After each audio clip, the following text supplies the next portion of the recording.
Hello, everyone. My name is Mark Johnston. I'm a volunteer with the Canadian Celiac Association, and I'm joined today by Dr. Don Duerksen, who is the chair of the CCA's Professional Advisory Council.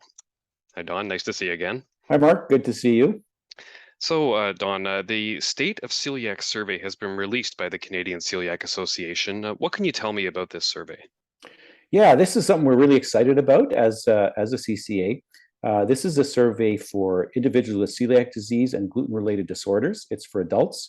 And what we're looking to do is ask people across Canada about their celiac disease. And this ranges from things like diagnosis to challenges to symptoms they had.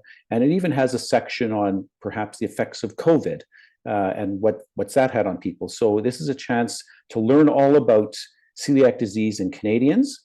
And we're super excited to be able to launch this.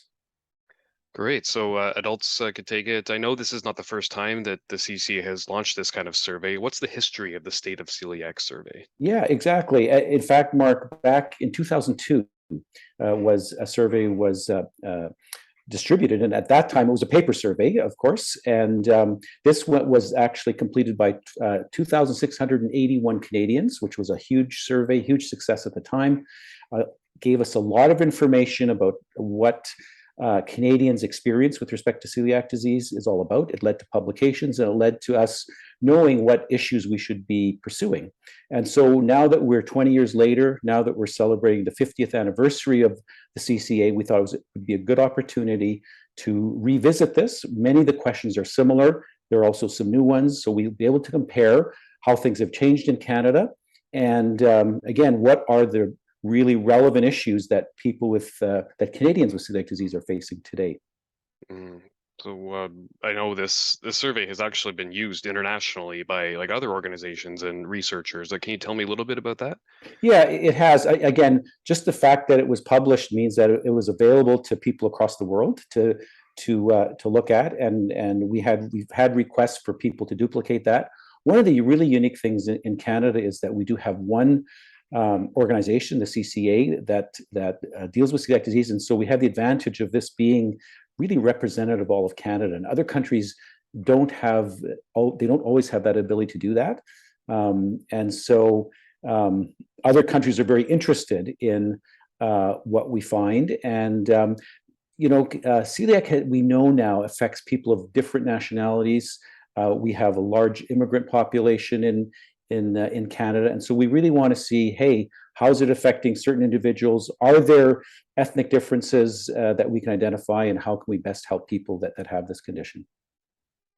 And people hear survey and sometimes they're a little skeptical, like I don't want to do a survey, but can you tell us like exactly how does this benefit us as people with celiac disease? Sure. And just to say, Mark, it is a it's a relatively lengthy survey. It would probably take 35 minutes, even 40 minutes, perhaps. So there is a bit of a commitment there, but we think the information will be very valuable. I think in terms of how it helps, number one, we'll be able to describe the types of symptoms people get in Canada in terms of celiac disease, and also, for instance, the delay in diagnosis. And we use that as a marketing tool with physicians across the country and nurse practitioners and primary care practitioners to educate them with respect to celiac disease, so we can hopefully make the diagnosis early. I think that's one real tangible benefit. The second is that people are going to identify what some of the issues with respect to gluten-free diets and management of celiac disease are, and CCA is very eager to take up some of these issues and see what they can do about solving them. I think it's an important message that, it's a survey, yes, but you're doing your part to contribute to improving diagnosis and increasing quality of life for people in Canada with celiac disease or gluten-related disorders. I think that's absolutely right. I think that quality of life, Mark, you hit the nail on the head. That's one of the things we really want to, is one of the goals, is that ultimately, when all is said and done, can we improve quality of life of people with celiac and gluten-related disorders? And you mentioned the length. Yeah, I think it took me about 30 minutes, a solid half hour, maybe 40, depending on the how the responses go. If people want to set aside some time to do this, maybe when is the deadline? Like, when do they have to have it completed? Yeah, so the deadline is the end of November, so November 30th. And we encourage anybody to go onto the website and get the link to sign in. Just to give you an update, we've had a tremendous response, which doesn't surprise me at all. There's been almost 5,000 people respond thus far. Our goal would be to get 7,000. And again, when we have numbers like this, it's very powerful with respect to the results, because we can draw a lot of significant conclusions when you have that number of people that are participating. It's going back to my university days with studying sampling, and I know that's a very strong, gives you very strong data when you have that many people participating.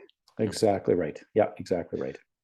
Well, this has been very interesting, and I hope everyone out there will be able to complete the survey. Before we close, anything you wanted to add, Dr. Duerksen? Yeah, again, just to first of all thank everybody that's already done the survey. For those thinking about it, really encourage you to do this. This is the start. The CCA wants to do other surveys in the future, so we're interested in pediatrics. So if you're less than age 18 or a parent of someone, we're hoping that that's going to be coming yet. There's always lots of information that we can glean from these types of surveys, and we look forward to doing more of them in the future. Absolutely. Well, thank you very much, Dr. Don Duerksen, Chair of the CCA's Professional Advisory Council. Thanks for your time today. Thank you, Mark. Talk soon. Bye-bye. Bye.